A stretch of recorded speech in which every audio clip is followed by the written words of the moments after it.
Alô, comecei um minuto antes.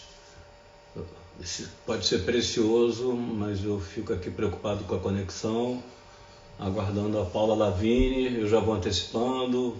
Foi atriz, chegou a fazer 11 papéis, super produtora de cinema, só grandes filmes.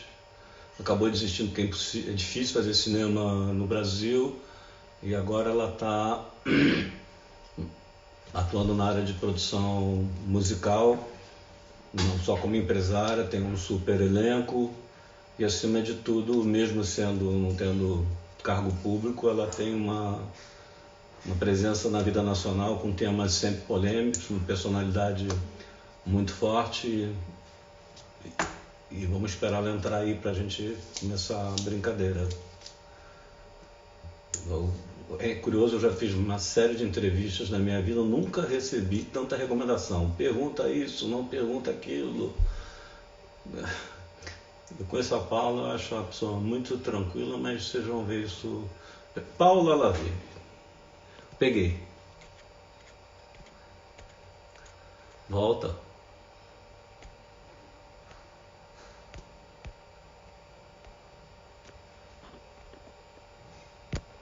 O que eu tenho que fazer, caramba? Não tá entrando aqui.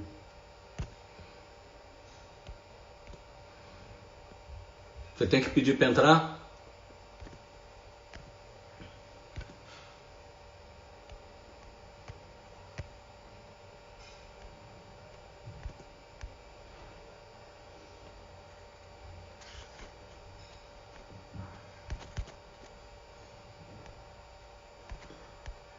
Paula, você tem que pedir para entrar? Sei lá como é que faz. Não tá indo aqui, tá virando para trás.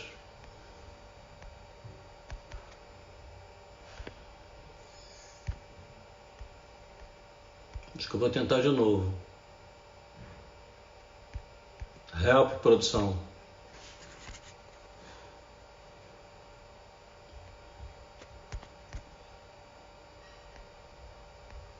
Não tem produção.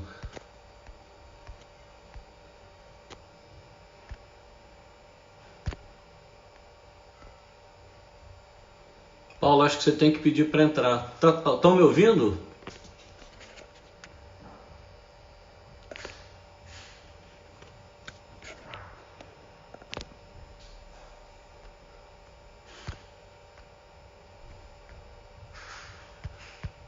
Vou tentar de novo. O que está acontecendo? Não está indo para trás. Produção, me ajuda aqui. Tentando conectar com o celular.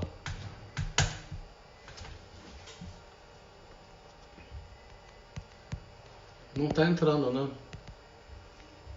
Vou sair e voltar, melhor? Tem alguém me ouvindo aí?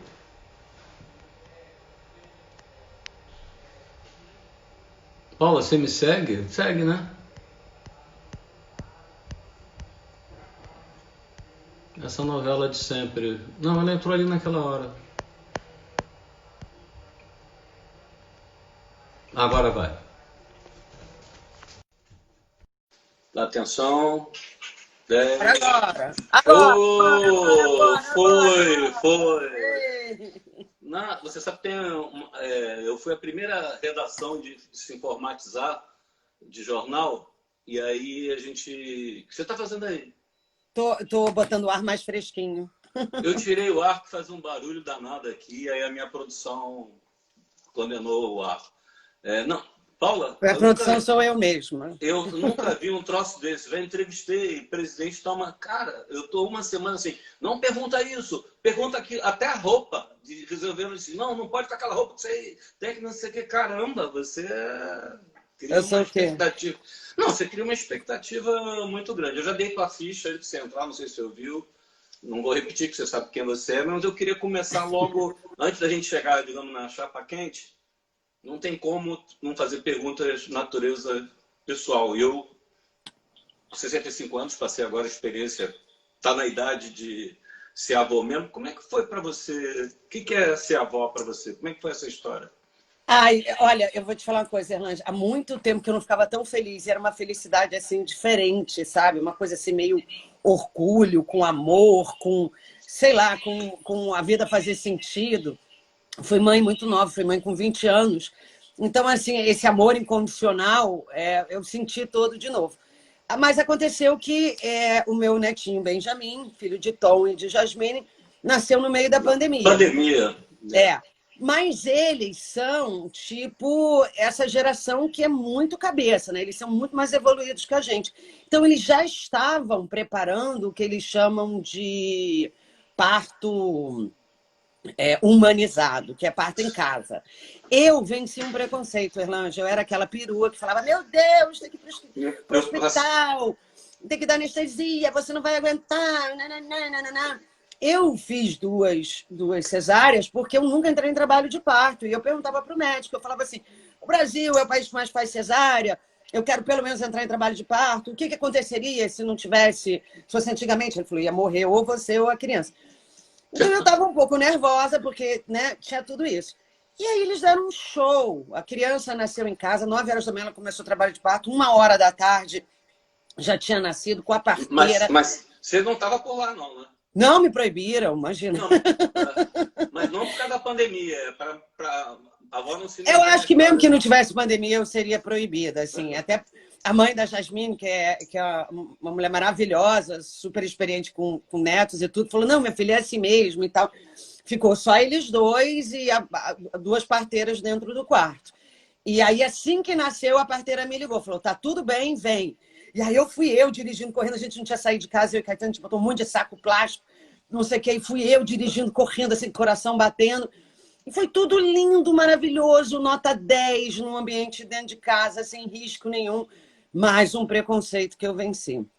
Eu que vou realmente... te falar, você entrevistava, eu fiquei muito mais nervoso no parto das minhas filhas do que nos partos dos meus filhos. Você ficou muito nervosa?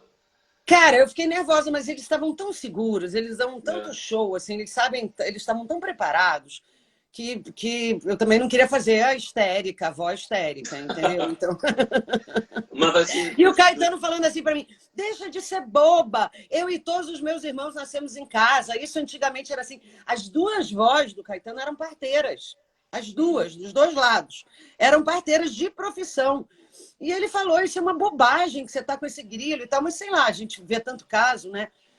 Mas não teve nada. E até porque tinha um carro lá, qualquer coisa, se não tivesse a dilatação necessária e tal, eles iriam para a maternidade.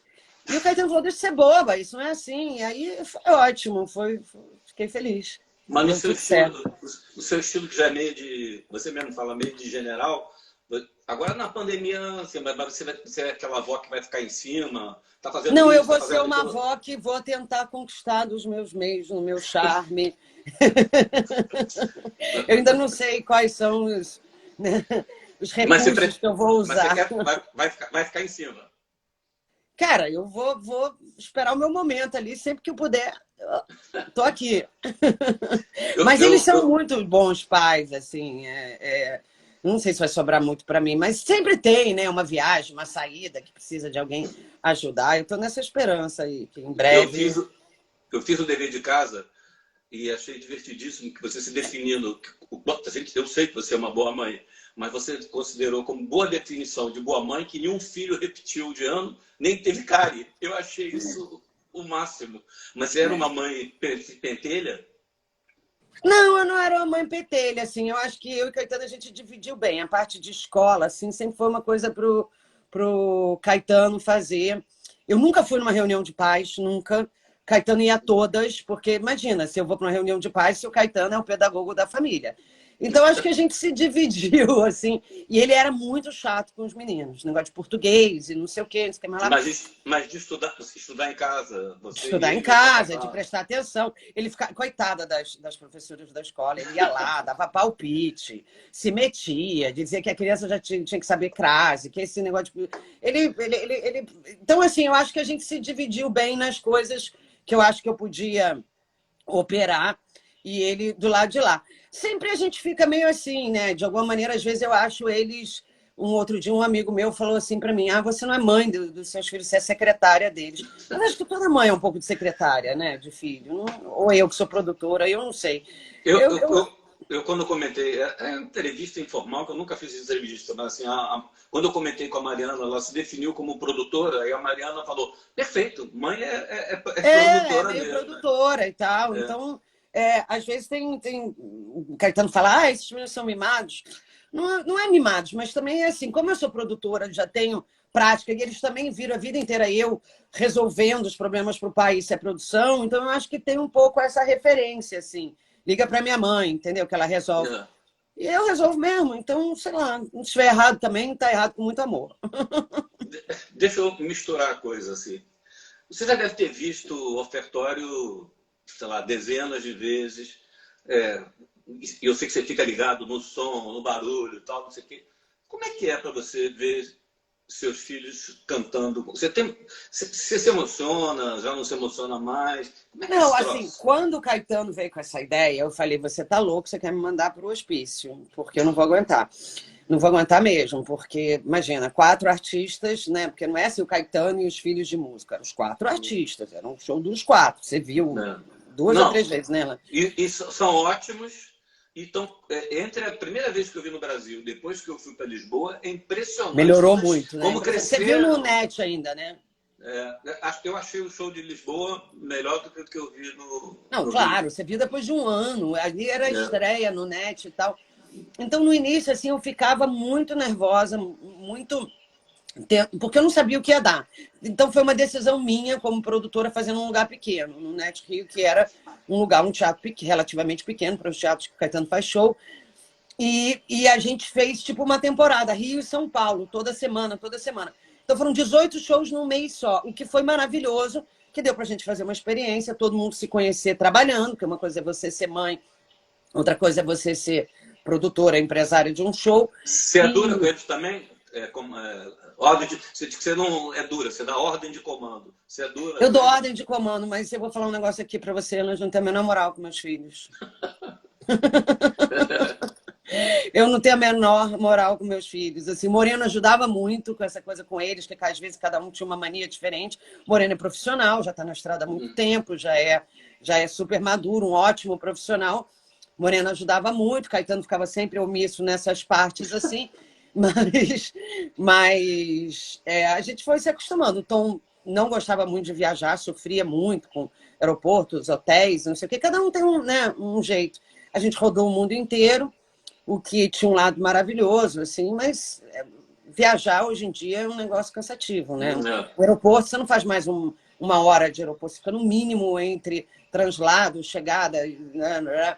É muito tempo, né? Então é cansativo também. Mas a gente acabou se dando bem, normal, assim. Mas eu não sou. Mas, mas você não, assim, aí o show começa e tal. Na primeira vez você teve emoção. É uma coisa meio estranhíssima. Você tá lá, teu marido, pai, filho, As você emoções são chora. outras, Erlange. A emoção, assim, o show, o som tá bom. Pô, teve uma vez que era o Lollapalooza da Argentina ou do Chile, não me lembro. 100 mil pessoas assistindo e o Tom brigando comigo do palco. Entendeu? Então Por as quê? Por emoções quê? são outras. Por Porque o quê? Por som quê? estava vazando um outro palco. E ele com uma Ah, cara horrível, uma vez na Concha também. E brigando mesmo, com a cara feia, assim, e eu nervosa, porque a culpa era minha, era a culpa da produção. O outro palco vazando e não sei o quê. Então acaba que as emoções são outras também. Não dá para sentar e assistir como se fosse. Você está envolvido. Olha só, tudo que der certo, os artistas que fizeram. Qualquer coisa que fez der merda a errado, produção. a culpa é da produção. Eu me lembro que dessa vez lá na.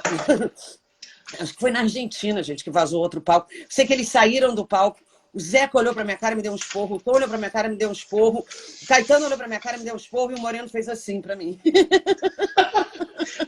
Deve ser divertido mãe levar esporro de filho. O Eu, Moreno eu, foi eu, gentil. O Moreno não é meu filho, então eu acho que é o é, mais cúmplice meu. Fez assim para mim.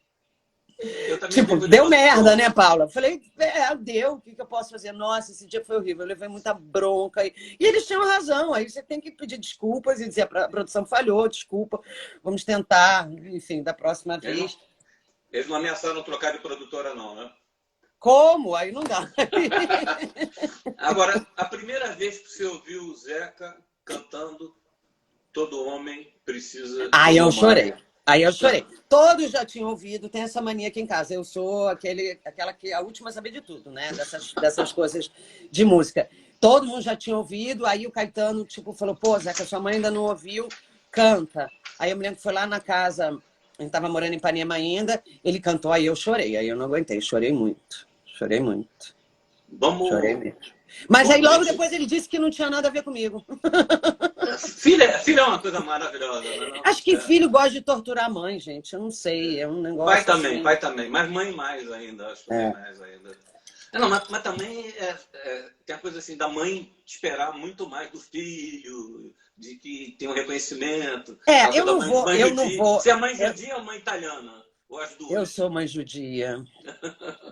Eu sou a mãe super protetora, eu sou a mãe... Controladora eu não sou tanto, porque não quero ser mala, mas eu sou bem presente, assim. Mas eu acho que a gente se dá bem, assim. Passando do pessoal já para o teu estilo mais político. Camiseta que você colocou, lute como uma avó. Né? Isso já era... Não é amor de avó, é o teu caminho de ser briguenta? Por que foi essa? Não, eu acho que a gente teve um momento, né? Desde ali da saída do impeachment da Dilma até aqui, as coisas começaram a ficar muito confusas. E aí tem gente que fala, você virou ativista. Eu falei, eu virei ativista por necessidade. Então foi uma brincadeira da mídia ninja, me mandou, quando todo mundo soube que eu ia ser avó e que eu estava muito feliz. E aí me mandaram aquela camiseta e eu achei aquela camiseta a minha cara mesmo. Eu acho que hoje em dia também não tem esse negócio de ser...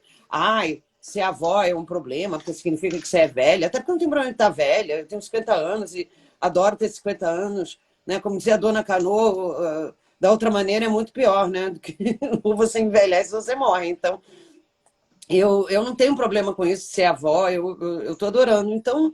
Era uma mensagem positiva, assim, de que voz também tem o seu, né? Igual mãe, né? Tem o seu vigor para lutar, né?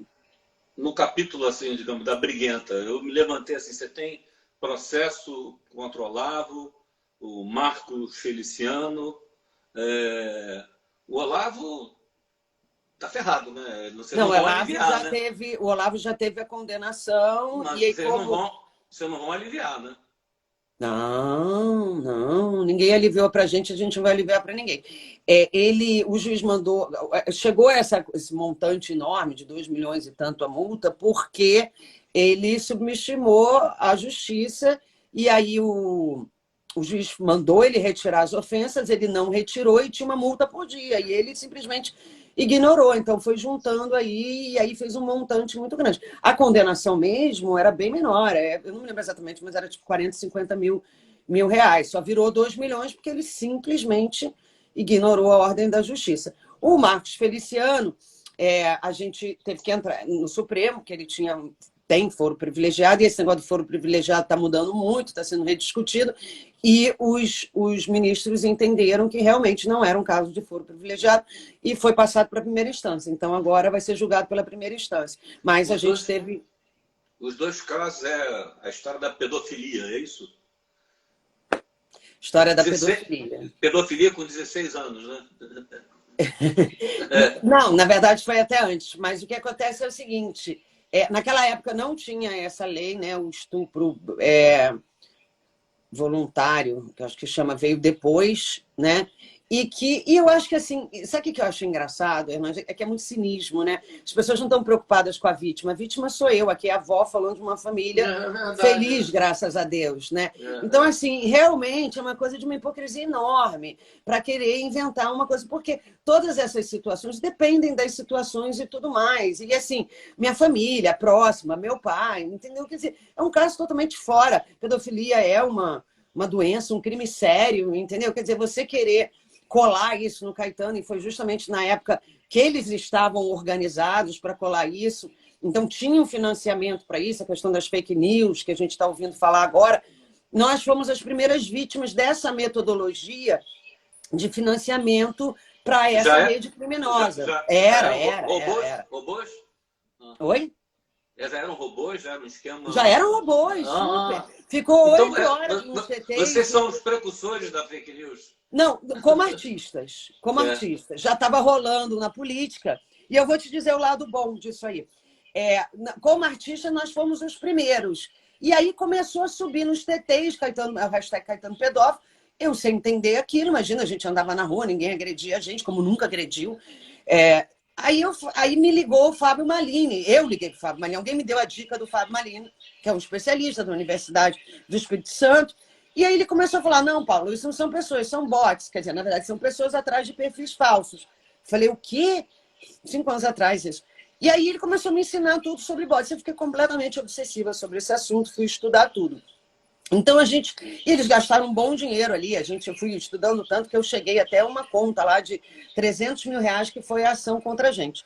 Qual foi o lado bom? Que já que com os políticos não é assim. Não pegou. Não pegou. Então, é uma coisa que a gente anda na rua, é uma coisa assim que ninguém xinga o Caetano. Quer dizer, é uma coisa que eu acho que também as pessoas de bem viram. Gente, é uma forçação de barra horrível, né? Você vir com esse papo pra cima de mim. Até porque antigamente as avós casavam com 11, 12 anos. Eu não estou dizendo que essa lei hoje não tenha sentido, mas no meu caso não faz nenhum sentido. E o Caetano não é um pedófilo. Hoje, 16 anos, não é nem considerado mais sedução de menor. É uma coisa que nem se cogita. Não, era 13, Erlange. Mas foi amor, né? Não foi... Não é, gente. Na época não tinha isso. E eu era uma mulher, eu não era uma menininha boba, entendeu? Até minha irmã brinca assim, as pessoas têm que saber que você que estuprou ele. Tem uma história que teu pai mandou você para Paris e o Caetano foi atrás? Ou... Londres, ele não foi atrás, Londres. Ele ia a Londres e aí a gente se encontrou lá. Isso eu já tinha uns 14, 15 anos. Já era uma adulta? Já era uma adulta. Então foi paixão mesmo, né? Eu acho que mais até do que paixão, acho que a gente tinha ali um projeto de vida, entendeu? A gente se entendia. Nos anos 80 as pessoas usavam muitas drogas, era muita cocaína, lembra? Era moda da cocaína. Não lembro. Tirava... Não lembro. Graças a Deus. Eu nunca cheirei cocaína na vida, sempre fui muito careta, ele era muito careta, todo mundo em volta pirando muito. E eu era de um grupo de teatro, que ele foi lá e a gente se conheceu e ficou aquela coisa de turma de artistas. E todo mundo bebia, todo mundo cheirava, e eu e o Caetano é muito careta, né? As pessoas acham que o Caetano fuma maconha, não sei o quê, mas não é verdade. Ele fumou maconha uma vez na vida, achou que tinha morrido, pagou um mico. A droga pesada dele é paçoca, né? E kombucha. E kombucha. E ele tem horror à droga, o apelido dele nos anos 60 era Caretano. E ele não bebe, ele fumou maconha uma vez, pagou um mico, achou que tinha morrido. Foi daqueles micos, assim. E eu nunca cheirei cocaína na vida e fui fumar maconha depois de velha, porque comecei a me viciar em remédio, Frontal, Rivotril. Eu fui ficando tensa, fui ficando workaholic, não sei o quê. E aí fiquei muito viciada nesses remédios. Quando eu fui à Califórnia, me levaram num médico de cannabis, que começou a me dizer que aí tinha líquido, CBD, nananã, paranã. E eu comecei a fumar um pouco de maconha, que hoje em dia eu nem evito fumar por causa da larica. Porque com 50 anos... Eu me lembro de uma frase sua, quando você estava fazendo tratamento, assim, eu experimentei aquilo, experimentei agora, estou tendo que me tratar por remédio indicado por médico, né? Isso é uma outra hipocrisia da sociedade. Super hipocrisia, porque assim, eu não dei sorte com os primeiros médicos, então eu fui medicada errado, eu não tinha uma depressão e me deram remédio para depressão, aí eu fiquei eufórica, aí começaram a me dar remédio para baixar, deu um desequilíbrio, foram 2 anos infernais, fui internada e tudo isso, e de repente eu era vítima das tarjas negras, as tarjas pretas, e que, né, você vê assim, um menino de 18 anos em um dia pode entrar numa loja, comprar uma garrafa de uísque, tomar inteira, ficar com aquele comportamento super agressivo. Você não vê... Qual é o problema da maconha? O problema da maconha é que é uma coisa realmente medicinal para baixar, no meu caso, né? É super indicativo, porque vai me baixar. Agora, tem crianças introspectivas que não devem fumar maconha. Toda droga vai ter o seu lado, tem que ter sua indicação. Ou você tem gente que não dá bem com bebida. O Caetano, por exemplo, não consegue beber, se sente mal. No dia seguinte passa mal. Mas se você beber dois copos de vinho, todo mundo fala que tem a quantidade e tem o quê também, né? Então, assim, no meu caso, a cannabis, ela é super indicada. Eu não gosto de fumar muito, porque realmente me dá muita larica. Agora, você não vê uma pessoa fumando... A sua preocupação com larica é porque você vai comer, é isso? Vou ficar gorda. Eu brincava que a maconha, ela tirava... A maconha, ela te dá, assim, ela te tira muito ambição, sabe? Então, eu brinco que, graças a Deus, eu comecei a fumar maconha velha, porque se eu tivesse começado a fumar nova... Não combina com essa coisa minha... né? Workaholic, com não sei o quê. Por isso que para mim é medicinal, porque aí eu me dá uma baixada, eu fico uma pessoa mais humanizada, posso conversar, posso ouvir uma música, fico uma pessoa normal, né? Mas você não pode admitir que ele está tomando, que está fumando, porque senão vão te processar por Não, apologia. O crime não é fumar, o crime é portar. Eu fumo dos outros. Mas assim, eu sei que você mudou de ideia sobre a legalização. Você era contra também e hoje... Contra a legalização, nunca fui. Lá atrás? Nunca fui. Nem das drogas que eu acho horrorosas, como cocaína. Eu acho que cocaína é a pior coisa no mundo. Mas eu acho que esse negócio de proibir só faz o adolescente, o jovem ficar mais assim. Libera é igual um álcool, gente. Álcool é muito liberado. É uma hipocrisia. Você viu agora no Leblon, aí todo mundo em pé lá, bebendo que nem uns malucos. A outra lá desrespeitando o fiscal, entendeu? O álcool vem uma agressividade. Eu acho que libera tudo e taxa tudo e vamos começar a falar mal de tudo. Até da maconha. Não é qualquer pessoa que pode fumar maconha. Um menino jovem que é introspectivo fumar maconha vai fazer mal à vida dele. Então libera, taxa muito, tem nos lugares, tira tudo isso, tira muita gente dos presídios, entendeu? Cobra muito cara a taxa e vamos falar muito mal e vamos conscientizar as pessoas. Eu acho isso. Eu só acho isso. Vamos voltar aí para a família. Como é que vocês estão enfrentando... Depois eu vou falar sobre o governo. A pandemia, vocês têm medo? Como é que vocês estão? Muito medo, lógico. Até eu estou vendo aqui todo mundo perguntando das lives e eu tenho muito medo. Eu vou ser sincera com você. Eu acho até que eu já poderia ter forçado. Pelo Caetano ou por você mesmo? Os dois. A gente se anima e tem uma hora que aí ele fala, não... Primeiro, ele estava numa paranoia que ele não estava conseguindo tocar, ele entrou numa onda que ele não ia conseguir fazer, ele também não conseguia entender como é que ia ser isso, live, não sei o quê. Estava implicando totalmente. Daí, depois, ele começou a treinar, achou que dava para fazer a live.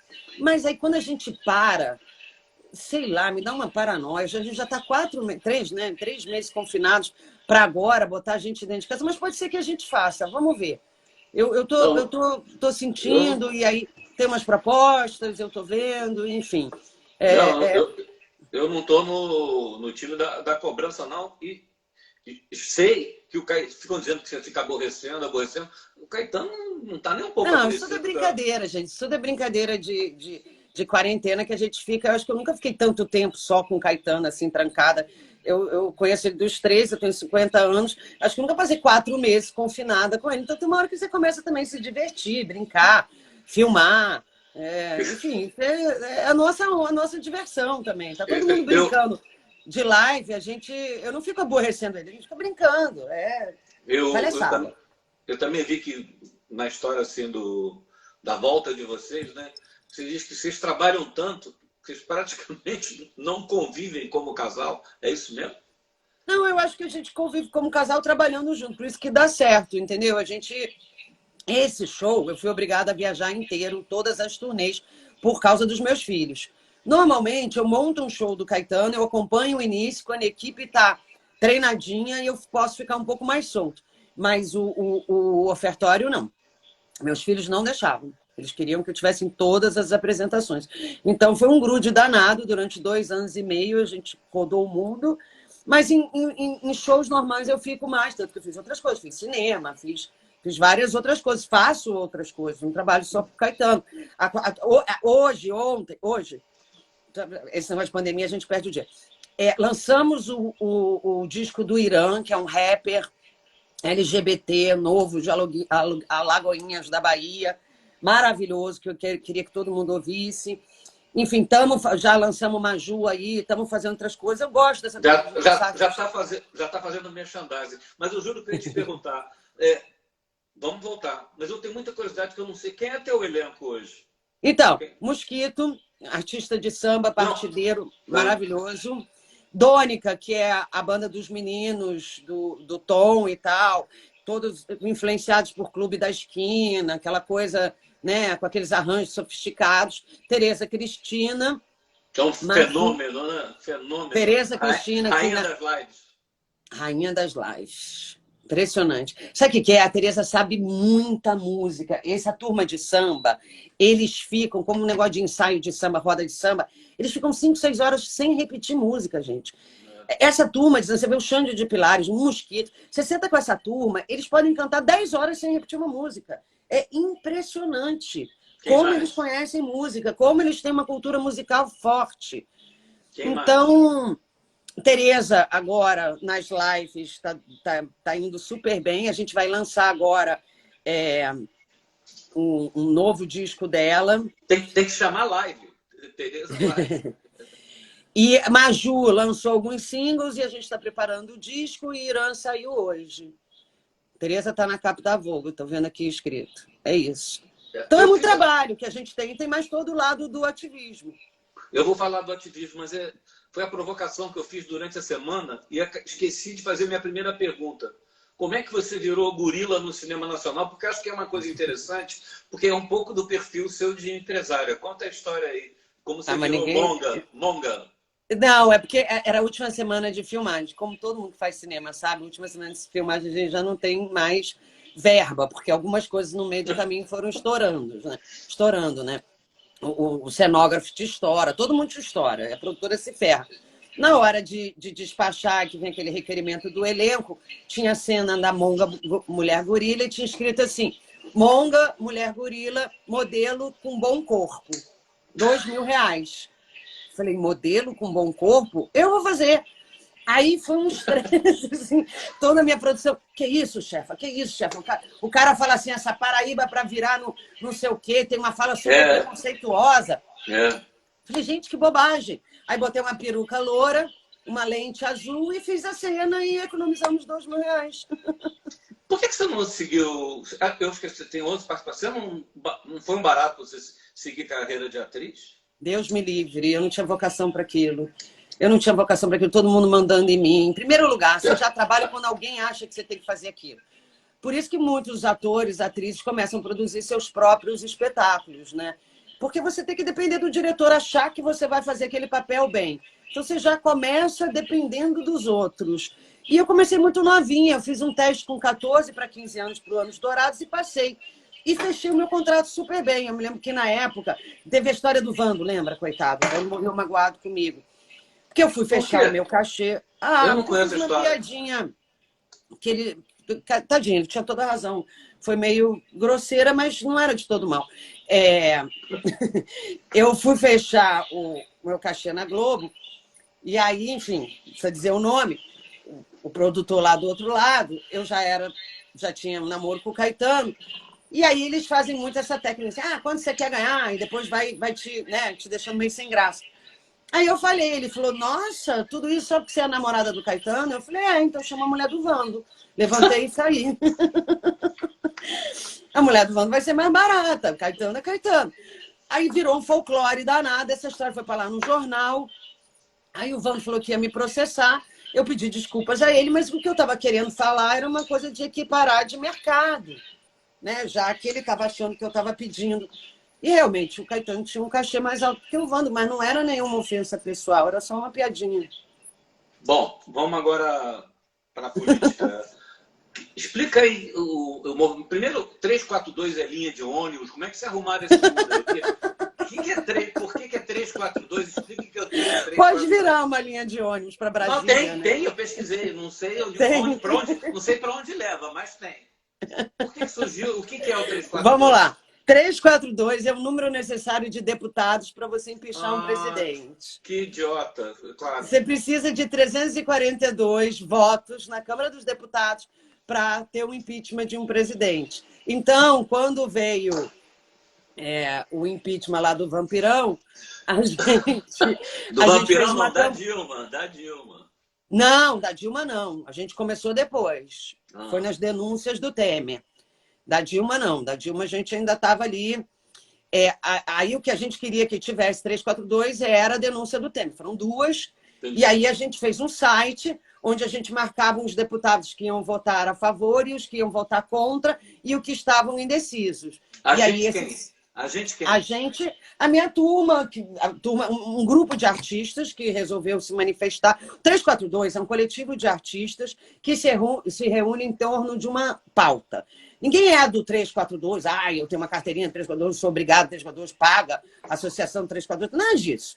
A gente lança as pautas e quem quiser aderir àquela pauta entra na campanha. É assim que funciona. Mas começou com a pauta do impeachment do Temer. Então, a gente fez esse site, o pessoal do Mídia Ninja ajudando a gente, e nesse site a gente ia pressionando os deputados e eles iam, e era engraçado, que eles ligavam para a gente e diziam, não, eu não sou a favor, eu sou contra, eu estou em dúvida. E a gente ia fazendo o placarzinho ali. E foi isso, era o número 342. Quando teve o ataque dos museus, que já era toda essa turma aí financiada, toda essa que depois veio a ser o escritório do crime, mas já era essa organização de financiamento de coisa. Então foi um ataque na internet que o Santander sofreu, lembra? Dos museus, dizendo que tinha pedofilia, zoofilia, nananana. Aí a gente começou a se organizar de uma maneira mais séria, porque aí era muito sério o que estava acontecendo. Estava sendo... Liberdade de expressão, não é isso? Exatamente. A gente era liberdade de expressão e a gente estava sendo acusado de coisas muito sérias. Então, a gente tinha que se organizar de maneira melhor, porque aquilo realmente era uma difamação louca, né? Como se os museus, enfim, estivessem fazendo propaganda de pedofilia, de zoofilia, enfim, tudo isso. Ali começou a ficar mais sério e a gente começou a fazer uma metodologia, que era assim, a gente pegava a causa, estudava a causa, marcava uma reunião na minha casa, chamava especialistas, vou te dar um exemplo, PL da caça, ia passar um PL que liberava a caça. Aí a gente chamava os especialistas, o Roberto Cabral do IBAMA foi, a Daniela da Polícia Federal, a Tiziana do IBAMA. A gente chamava especialistas para explicar por que aquela lei não deveria ser aprovada, fazia uma apresentação dos especialistas, depois apresentava a campanha já pré-bolada e tinha um estúdio na minha casa para gravar a campanha.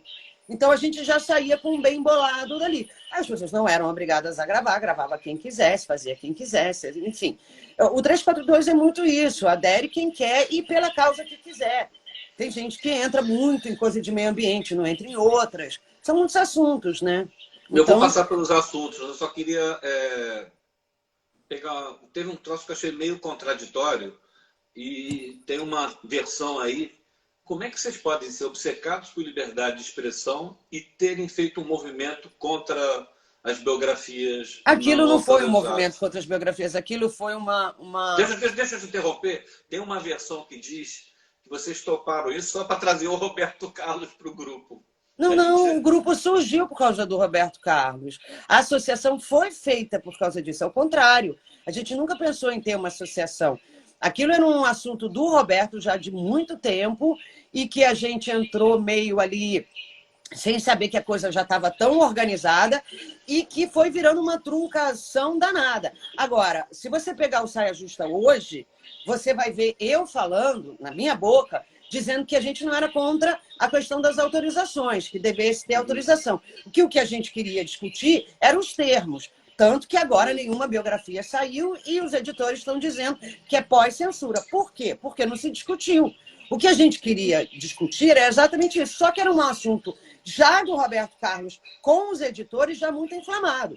E quem fez, a gente fez a associação, foi por causa do ECAD, e a gente já tinha o Roberto no ECAD, super liderando ali, e o Roberto trouxe esse assunto. Agora, é um assunto que eu te digo, tanto a gente estava certo no sentido de se discutir, que até hoje não se resolveu isso. Entendeu? Porque, de qualquer maneira, você continua podendo processar, é pior ainda. O Supremo Tribunal, na hora de votar, pesou a caneta na privacidade. Quer dizer, eram dois gigantes da Constituição brasileira, dois direitos fundamentais brigando, a liberdade de expressão com o direito à privacidade. Aquilo tinha que ser sido bem combinado, a gente tomou uma surra, não foi bem combinado e está aí parado. Liberdade de expressão, esquece biografia, tem limite? Eu acho que tem, né? Vide todos esses processos que a gente está ganhando. Liberdade de expressão é uma coisa, eu não posso te ajudar. Não estou falando. Uma coisa é ofender, outra coisa, mas, por exemplo, isso. Você faz uma exposição, onde é que tem nudismo, onde é que tem. Não, eu acho que o mundo mostrou. Bom, limite tudo tem, né, Hernandes? Pelo amor de Deus. Limite tudo tem, mas eu acho que a arte não pode ter limite nesse sentido. Eu acho que as próprias pessoas vão fazendo o limite disso, né? A gente na Europa agora, a gente rodava os museus todos na última turnê e a gente ria, né? De todas as estátuas, de tudo, todo mundo pelado, todo mundo, né? Ou surubas, ou isso, entendeu? Você vai pegar a arte, você vai ver que a arte precisou ter essa liberdade. Agora, a arte sem liberdade fica muito limitada, né? Não é muito arte. Agora, estão me chamando de reacionário, eu estou fazendo perguntas, eu não estou dizendo que seja favorável ou contra. É patrulha, como tem patrulha, né? Nossa, mãe. Eu estou sendo reacionário? Não, acho que você está sendo jornalista. Jornal Pentelho. Eu não ia nem perguntar agora, mas tem muita gente perguntando qual é o envolvimento com a... Ia perguntar, a mídia ninja, porque para mim, a mídia ninja, que eu acho super bacana, mas ela aparece como seja um confronto, uma contradição, um enfrentamento à mídia tradicional. É por aí que você vê isso? Não, de jeito nenhum. Acho que a mídia ninja é uma mídia nova, é uma mídia digital, é uma mídia que vem de outro modelo e é uma mídia ativista, que eu acho que talvez a gente não tivesse tido até então. E qual é o movimento? Oi? Qual é o movimento? Vocês bancam, participam? Não, a gente não banca eles são, enfim, autofinanciados, quer dizer, cada um colabora, crowdfunding, eles vivem coletivamente, é uma loucura, eu amo eles, mas eu jamais seria capaz de morar numa casa com um monte de gente, quando eu vou lá eu fico assim, ó, de boca aberta, me sentindo uma pessoa, uma burguesa, mas eles são ativistas, tem vários crowdfunders, e tem, enfim... E eles têm uma mídia ativista. Eu acho que o que você está chamando aí de diferente é que até então a gente não tinha tido uma mídia que cobria a esquerda de uma maneira ativista. E o que me interessa muito neles é que eles estão realmente no digital, em todas essas frentes, vendo como é que as coisas funcionam. Eles têm um programa, por exemplo, de 500 cidades. Você chega ali na cidade e você faz um grupo de 30 mil pessoas. Às vezes aquele cara tem 30 mil seguidores, ele não é, para o Brasil, um influencer, mas para aquela cidade dele ali, ele é. Entendeu? Então, eles fazem esse mapeamento, eles fazem um trabalho muito interessante, que é o futuro. Sem dúvida nenhuma, é o futuro. Agora, é uma mídia ativista. Ativista, isso eles são. A gente tem o suporte deles, que o 342 é mais focado nos artistas, a gente tem o suporte deles nessa editoria, vamos dizer assim, até como colocar as palavras, né? Outro dia eu dei uma tuitada, falei, o Bolsonaro denigra a imagem do Brasil. Pronto. Denegrir. Aí me liga minha amiga Elisa Lucinda, que eu adoro. Amiga, não pode falar denegrir, não sei o quê. Tanana. Pedir desculpas, ignorância. Então, acho que tem toda uma nova maneira de se expressar e de se educar, que eles são muito úteis, sabe? A gente tem meninas, artistas, por exemplo, que ligam para a Dríade, que é uma das lideranças do Mídia Ninja, e pergunta, você acha legal eu botar fantasia de índio? Você acha legal eu fazer isso? Eu acho que também os artistas estão precisando dessa assessoria de como se colocar também nas redes sociais sem cometer um erro que às vezes pode ser um linchamento, né, Erland? Então, cabe a gente também procurar saber como é que a gente se coloca sem passar uma impressão, né, errada ou sem ofender ninguém, né? Eu acho que tem um lado que aí vocês como artistas conseguem, que é o tal do lugar da fala, né? Se um homem vai e posta, mexeu com uma, mexeu com todos e tal, apanha como se fosse o assediador. Eu acho que estão querendo quase que um manual de como você pode apoiar movimentos você tem... oprimidos sem você estar ocupando espaço. Você tem o tribunal da internet, né? Quer dizer, você É. vira ali, né? Você vai ser julgado ali pela internet e quase sempre a sentença é o culpado. E eu, imagina, denegri, aí depois o Caetano veio dizer que não, que vinha de tom, não sei o quê, enfim. O que eu acho é que a gente realmente tem que tomar cuidado, e isso que está acontecendo não é à toa, porque realmente as pessoas passaram dos limites em muitas coisas, então a gente está tendo que se reformular e reaprender, né? A se colocar, né? A se colocar de uma maneira certa. Você falou de lugar de fala, às vezes eu entro em crise pessoal que eu falo que eu não tenho lugar de fala.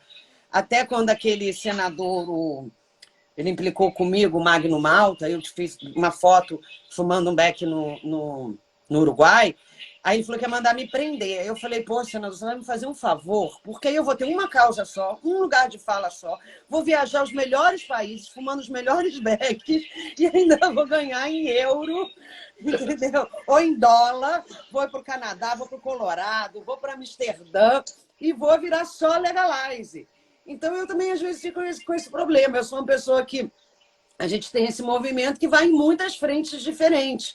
Se você for olhar assim, Paulo é um ativista, eu não sou. Eu sou uma ativista anti-Bolsonaro. Isso eu sou. Então, assim, todas as causas que vierem anti-Bolsonaro, eu vou estar lá. Porque esse homem está estragando o Brasil. Eu juro que se você não tocasse o nome dele, eu não faria essa pergunta, que é uma pergunta bem sacana. Como é que você está torcendo que ele se desenvolva aí com o Covid dele? O que você está torcendo por um pronto Eu acabei de dizer aqui que tem certas coisas que a gente tem que se educar a falar. E você me faz uma pergunta dessa. Eu não vou cometer o próprio erro que eu disse que a gente comete. Eu não vou ser sincera, Luiz, não tem a menor chance. Eu não sou burra. Entendeu? Mas é aquelas coisas, está pagando um pouco da boca, né? Porque o problema do Bolsonaro é que ele virou uma pessoa... Sei lá, você sabe que eu sou ateia, né? Não acredito em demônio, de Deus. Eu descobri que você acredita na religiosidade e no frontal. No frontal mais do que tudo. Mas eu vou te dizer uma coisa: esse homem é baixo astral, entendeu? É uma energia pesada, é uma energia do mal. Veja tudo que ele fez até agora de ruim. Ele não fez nada de bom e só fez coisa de ruim. É um cara que entra nas nossas casas, só dá declaração ruim, xinga. É uma coisa assim, uma coisa odienta, entendeu? Essa semaninha, por exemplo, que ele passou mais calada, deu um certo alívio, sabia? A gente conseguiu passar uma semaninha assim, sem xingamentos, sem agressões. É um cara... É um baixo astral, não é assim, um político que... A gente agora, por exemplo, a gente adora um Dória, agora a gente acha a turma da direita chiquérrima, entendeu? Não, mas olha só, a perspectiva mudou, tá passando rápido pra caramba e daqui a pouco tem a Tereza Cristina, eu não vou...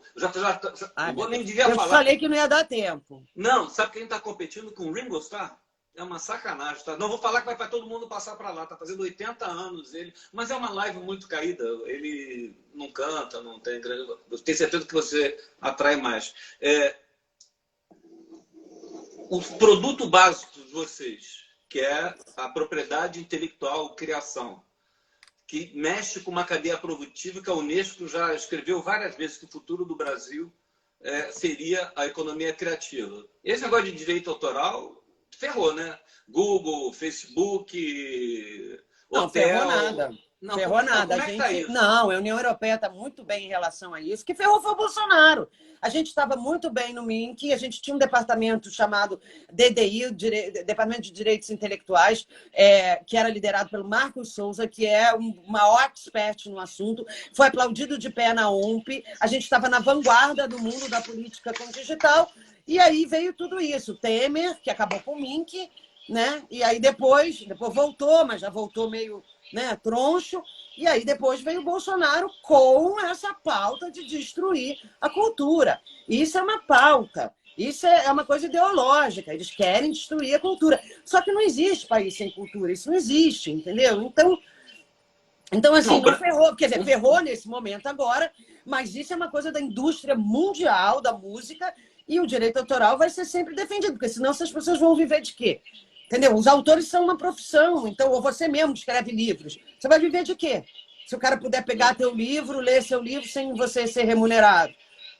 Considerando que ele é um estadista, eu acho mais impressionante as pessoas não terem noção da cadeia produtiva. Não é um autor, não é um cantor, Pois é, como as pessoas... isso movimenta a economia. Eu acho até que tem noção, sabe? Eu acho que essa gente usa de má fé mesmo, ele e tudo isso.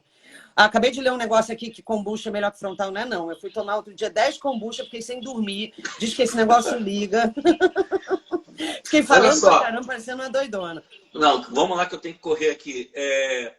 Eu te conheci, você era meio próximo do pessoal do PSDB, oscilou trecho, pessoal. Agora você é Boulos.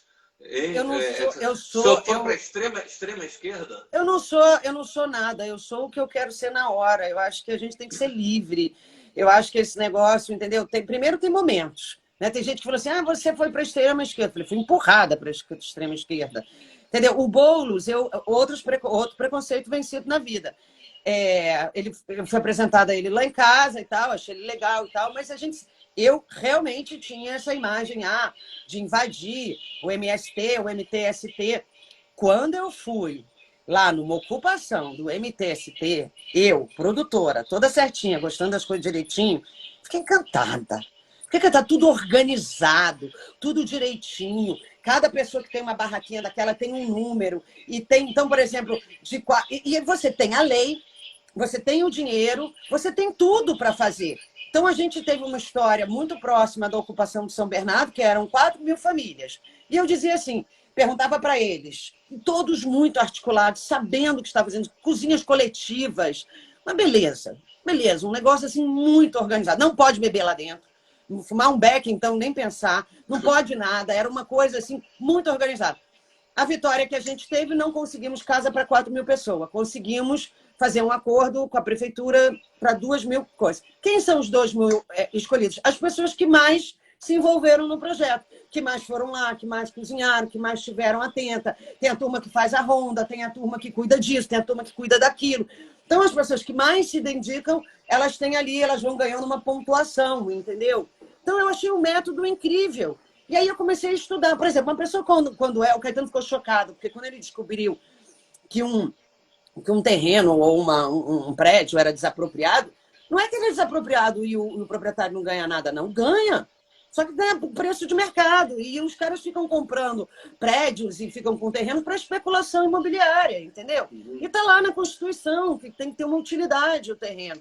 Então, assim, tem muitos detalhes nessa história que quando a gente chega perto, não é exatamente o que está na cabeça da gente. Desculpa, eu estou aqui nervosíssimo, porque faltam 8 minutos. Eu tenho uma pergunta que eu queria que você respondesse bem rápido, porque eu tenho a segunda para encerrar.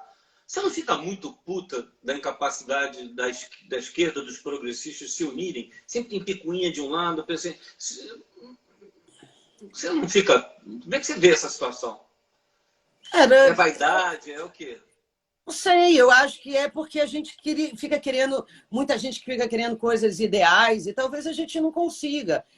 Eu, como eu sou, né, eu sou empresária, sou mulher de negócio, sou acostumada a negociar, né, para mim realmente me dá muita agonia. Mas a política tem isso, né? A política tem muita coisa falada só, né? Tem muita gente que faz, mas tem muita gente que não faz. Eu fico, sim, às vezes agoniada, mas eu não sei também, eu nunca fui da direita para também saber se lá é assim ou não. Talvez seja igual, eu não sei. A gente não sabe, né?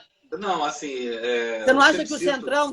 O Bolsonaro comprou o Centrão. Até falei, a gente podia fazer um crowdfunding para comprar o Centrão, né, gente? Não, esse é aquilo do... O Centrão não se vende, ele é alugado. Ele pois fica alugado por um tempo, quem depois pagar mais aí ele muda. Mas não há crowdfunding que a gente consiga o que precisa para comprar o Centrão, não vai dar. Eles são caros. Paula, para encerrar, eu não quero nem saber. Eu quero que você cante. Já te falei isso antes, então você pode ter pensado. Qual é a sua música? Qual é a sua música predileta do Caetano? São muitas. É a primeira vez que eu estou falando do Caetano. Você tem 7 minutos para escolher uma música que é a música... Você ouviu o Caetano no dito, mas qual é a música que até hoje mexe com você? A música. Ah, não sei, Caetano tem tantas músicas, Caetano tem quase 1000 músicas, gente. Não, mas com você. Tem música pra você, tem Branquinha, tem Odeio várias. Branquinha. Não, Odeio. ela tem um outro que dizem que também é pra tua, Vagaba, não sei o que, também foi pra você. Não, antes Não, fosse, era mais não. animada, mais É. Mas vampira, fala tá? assim, se Melhor do você que tivesse. Branquinha, é quase Branquela, né? Aquela pessoa assim. Mas. Não, escolhe uma música aí, por favor. Ah, não sei, eu gosto. Força Estranha, não sei, é uma música bem assim. Era a música que Dona Canu mais gostava, talvez influenciada por ela. Bom, mas não vai Não sei. cantar? Não vai ser um desastre cantando? Não, vou fazer isso, vai virar meme, Não, Erlante, vai, pelo mas amor de vamos, Deus. vamos, vamos. Não, já Não, boto mico demais na minha rede. um micozinho esse. Não, vamos lá, só para encerrar. Vai terminar Não, bonito. não, não. Não, deixa aí, deixa aí. Você é linda, o pessoal tá falando ali. Não é pra mim você é linda, gente. Por isso que eu sou meio recalcada com as músicas do Caetano. Não Você é, as fica músicas chateado. mais. Ó, Trem das Cores da Sônia, maravilhosa. Qualquer coisa para Dedé. Berro pelo aterro, pelo desterro. Linda. Só a Sônia tem. Metade de Tigresa, meio ela, meio Zezé. Sônia tem um monte. Sônia é a mulher hit do Caetano, sem falar em Tieta. Já falei para ela, falei, me dá umazinha aí, um hit seu. Eu não tenho um hit. Eu não tenho hit. Fala um hit aí, feito para mim. Não tem. Branquinha. Branquinha não é hit, não, amor. Sabe quantas pessoas gravaram Branquinha? Só o Caetano. Sabe quantas pessoas gravaram Você é Linda? 70. Mas Qualquer coisa? você é linda é para você. 130. Hã? Você é linda é para você. Não, é para Cristina. Uma amiga lá do Caetano, nossa, querida, lá da Bahia. E dos filhos? Dos filhos, o quê? Música? Eles não têm É. tantas, assim. As que tem, eu já adoro. Eles têm, já adoro. Não vou conseguir fazer você cantar, né? Eu cantei aí, qualquer coisa, um pedacinho. Tá bom. Acho que deu o nosso tempo. Te agradeço pra caramba. Sei que você, mesmo na pandemia, só tem tempo de vez em quando para ficar zoando o Caetano, para Não, cara, pedir. ele nem zoou ele Ah, tem a tanto. última pergunta, estava esquecendo. A gente ainda tem 4 Me dá minutos. 4 minutos. Um sonho. Sonho? O que você sonha? Você é uma pessoa otimista, imagino. E o que você gostaria que acontecesse, que você sonha? Ai, que o Bolsonaro saísse do governo hoje, amanhã. Aí some o Mourão. Não, sai, anula a chapa por causa dessa safadeza toda aí sei lá, né? Tem que investigar, estão investigando. E realmente essa campanha, a gente sabe, Steve Bannon, Cambridge Analytica, né? É só se informar um pouco que a gente sabe como as coisas aconteceram. O sonho no momento é esse, porque eu acho que esse cara me faz muito mal ao Brasil. A gente já está passando um momento no mundo muito difícil. Ele faz as pessoas sofrerem, eles fazem a gente ficar com, sabe, com uma energia muito, muito ruim. É um mal-estar. Tá sempre todo mundo falando dele, sempre todo mundo sofrendo, e sempre todo mundo, sabe, não dá não. Mas Não fora dá, da não. política, Mas não tem como, Erlanja, a política está dentro da casa da gente. Me fala uma coisa de boa que esse homem fez. Uma. Você não vai achar. eu não posso falar. Eu sou Pode entrevistado. falar. Não, eu acho que, na verdade, ele é um grande atestado. O que ele fez de bom é o de ruim, mostrar a incapacidade dos progressistas. Você vê, no primeiro turno, o Ciro não apoia o Haddad. Desculpa, Nesse amor, não foi momento, isso, mas o isso não Lula foi não ele que apoia. fez. Isso foram os próprios progressistas ali que, como você mesmo disse, não se organizaram bem, não juntou todo mundo numa chapa só, não uniu forças. Isso não foi o Bolsonaro que fez. Mas ele teve botou um chance dedo, por causa ele disso. botou um dedo nessa Não, ferida, ele né? teve E não chance por causa adiantou. disso, porque a ala progressista estava enfraquecida por todos esses tudo que a gente já sabe. O antipetismo botou ele lá, mas não foi ele que fez. Não foi ele que fez. Ele fez nada de bom. Se alguém me disser alguma coisa de boa que o Bolsonaro tenha feito, eu vou dizer, realmente. Então, o teu Não sonho tem. A gente não tem ministro da saúde, a gente não tem ministro da educação, a gente não tem nada. Ele está desmontando um pouco do que a gente tinha, entendeu? E não faz nada de bom. E Nada. como moradores também não estamos muito bem nem no estado, Nossa, o que nem o na Rio de cidade. Janeiro tem? A pessoa chega aqui, o que é? Tem uma placa, roubem a gente. O que acontece com o Rio de Janeiro? Que todo mundo rouba. o Rio de Janeiro. Eu não entendo. Acho que deve ser o estado mais roubado do Brasil, né? Estão me acusando de Bolsonaro. Meu Deus do céu, as pessoas estão loucas, meu Deus. Não, gente, eu não estaria dando uma entrevista para um bolsominion, vocês podem ter certeza. Jamais. Jamais. Vocês interromper. Também estamos mal servidos no estado e no município, né? Muito, eu não E vai acabar. Paula, vai. Um beijo. Te agradeço muito, sei do tempo. E vamos, de repente, repetir mais lá para frente, tá bom? Vamos, tô aqui. Na quarentena. Daqui eu não saio, morro de medo. Tá bom. Obrigadão, tá? Paula. Beijo, querido. Obrigada a você. Tchau. Como é que desliga agora?